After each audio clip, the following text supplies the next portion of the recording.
Financial freedom यानी पैसे की आज़ादी। इसके लिए 6 नियम हैं। आज हम इन्हीं नियमों को एक एक करके समझेंगे। एक सवाल जो आजकल हर कोई पूछ रहा है, अभी पैसा लगाने का सबसे सेफ तरीका क्या है? शायद ये सवाल आपके भी दिमाग में घूमता होगा। लेकिन जानते हैं, हमारे सोर्स का मानना है कि ये सवाल ही अपने आप में सबसे बड़े खतरे की ओर इशारा करता है। और वो खतरा है फाइनेंशियल एजुकेशन की कमी। मतलब असली रिस्क मार्केट में नहीं, बल्कि इस बात में है कि हम जानते कितना कम है।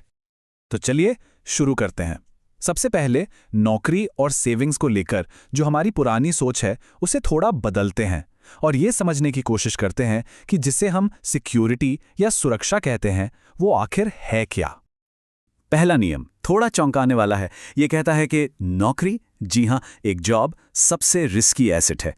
अब आप सोचेंगे क्यों? क्योंकि ये इस इनकम का सिर्फ एक सोर्स है। इस पर टैक्स भी लगता है, महंगाई भी इसे खा जाती है और ऊपर से ऑटोमेशन का खतरा तो है ही। तो ये सुरक्षा नहीं, बस सुरक्षा का एक धोखा है। अच्छा, अब दूसरा नियम। ये सुनने में और भी अजीब लग सकता है। सेवर्स यानी बचत करने वाले ही सबसे बड़े लूजर्स हैं। तो ये कैसे होता है, चलिए समझते हैं।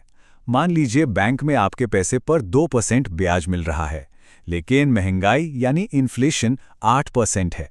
तो इसका सीधा सीधा मतलब क्या हुआ? आपकी परचेजिंग पावर यानी पैसे की असली कीमत हर साल 6% कम हो रही है।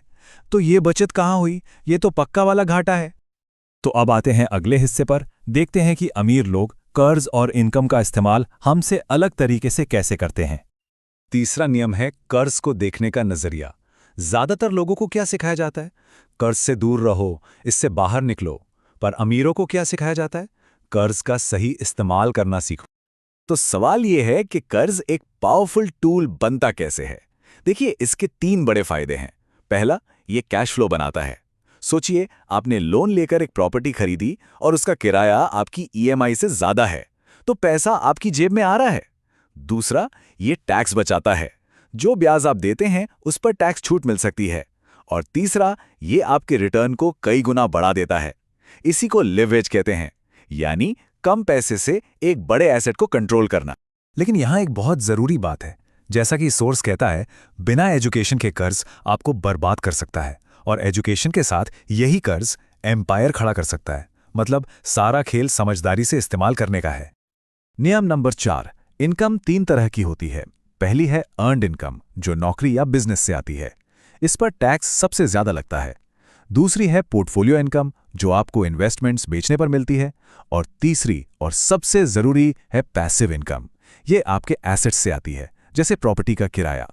इस पर टैक्स सबसे कम लगता है और अमीर लोग वो इसी तीसरी इनकम पर फोकस करते हैं। ठीक है, तो अब जरा रिस्क और वेल्थ यानी दौलत को लेकर अपनी सोच को एक नया एंगल देते हैं। अक्सर सुनने में आता है ना कि रियल एस्टेट और बिजनेस में तो बहुत रिस्क है। लेकिन 5वां नियम कहता है, रिस्क इन्वेस्टमेंट में नहीं है, रिस्क तो आप में है।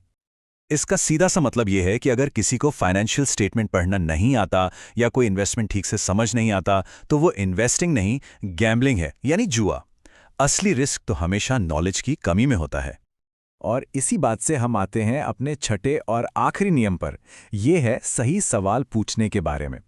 देखिए, गलत सवाल है मैं और ज्यादा पैसे कैसे कमा सकता हूं। सही सवाल है मैं ऐसे एसेट्स कैसे बनाऊं जो मेरे लिए पैसा बनाए। तो फिर आज़ादी का रास्ता क्या है? कामयाबी के नए नियम क्या हैं? चलिए इन सारी बातों का निचोड़ देखते हैं। आज की दुनिया में कामयाबी के लिए क्या चाहिए? फाइनेंशियल इंटेलिजेंस, ओनरशिप यानी मालिक बनना, लगातार कैश फ्लो और ऐसी एजुकेशन जो क्लासरूम के बाहर मिलती है। और अंत में ये एक पावरफुल सोच है। स्कूल आपको नौकरी करना सिखाता है, फाइनेंशियल एजुकेशन आपको आज़ाद होना सिखाती है। तो आप सोचने वाली बात यह है कि आपका रास्ता आपको सिर्फ एक पेचेक की तरफ ले जा रहा है या फिर असली आज़ादी की तरफ।